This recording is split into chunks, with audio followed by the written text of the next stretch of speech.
and the Vietnam Air War started in 1964. The best of the greatest generation who saved the world in World War II were called upon once again to fight for their country. Proven fighter pilots who were masters of the skies over Europe 20 years earlier now found themselves leading tactical fighter wings in Southeast Asia. Triple aces like Robin Olds and the United States' highest living ace, Clarence Bud Anderson. We're in a different battle space now, not only in terms of airspeed and sophisticated weapons, but a very different nonsensical warfighting mindset from their commander-in-chief. I stayed in the Army Air Corps after the war for 7 years, and then we joined the United States Air Force, stayed in it and finished out 30 years in the military. But I got into the early jets, and I went off to Okinawa and joined the 18th TAC Fighter Wing as a full colonel. I was the director of operations, the vice commander, and then the commander of the 18th Fighter Wing unit of F-105s. And I'd flown them somewhat in flight testing. The war was going on in Southeast Asia. Engaged in combat over North Vietnam, battle damage repair. It was, like I said, the busiest thing I had to do in the Air Force. And I tell you, one thing I want to talk about was the most difficult job I ever had to do as the wing commander was to go, when we had a combat loss, was to go in and knock on the widow's door and tell her husband's not coming home tonight. That's a very difficult job. I fully expected to go to Southeast Asia. I'm combat ready on the equipment, a very logical place for me to go. But no, you've got to go back to the Pentagon. I'd gone one time before in the Pentagon, had a great job in a general slot, and they came around and asked me if I would like to go to Southeast Asia. It took me about 3 milliseconds to say, yeah, I'll go. And so I went to Southeast Asia. The war is winding down now.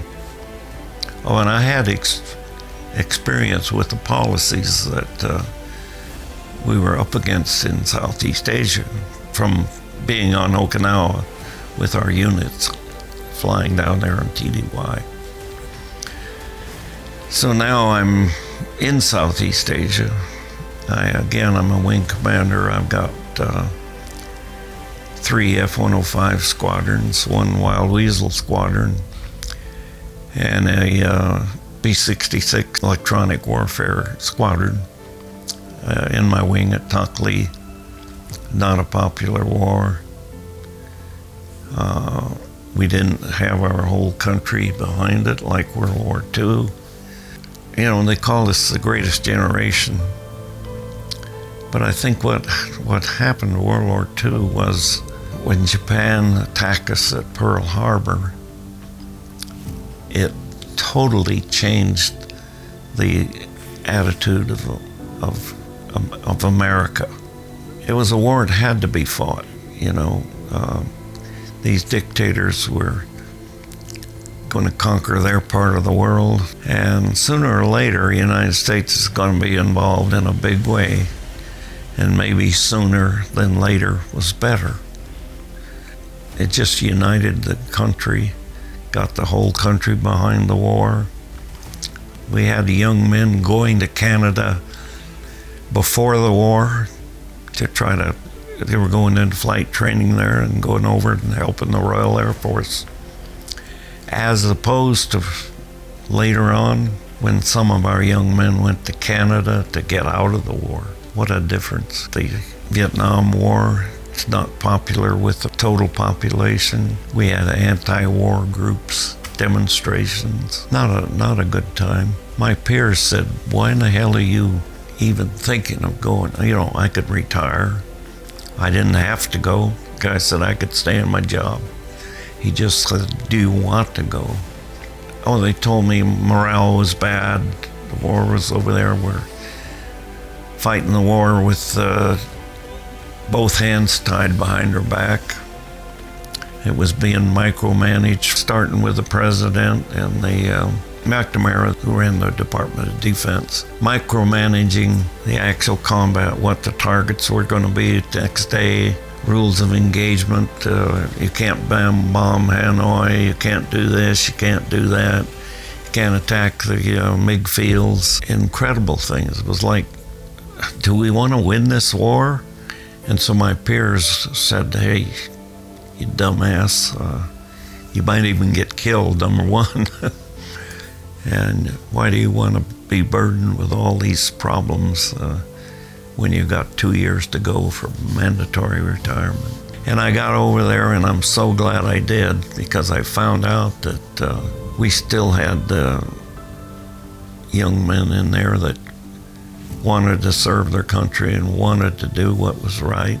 You know, years later, when we get rid of McNamara, and we had Desert Storm 1 and Desert Storm 2, and a president that said, hey, you guys, here's what I want you to do. You plan it, you execute it, and what a difference. And what a difference in our country when we showed some patriotism for a change. And I found out that the guys in my Air Force, very proud of them, because they did a great job.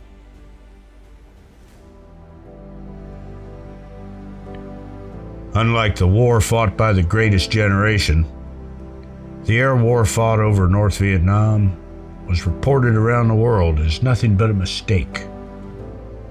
No war in American history is more misunderstood than what took place over the bloody skies of Vietnam in the 1960s. The Vietnam War was misreported then, and it is misremembered now. Men of honor and integrity did not fight because they liked it. They answered the call of their country, like so many generations before them. One of the most influential philosophers of the 19th century, Stuart Mill, once said, "War is an ugly thing, but not the ugliest of things. A man who has nothing which he is willing to fight for, nothing which he cares about more than he does about his personal safety, is a miserable creature who has no chance of being free, unless made and kept so by the exertions of better men than himself."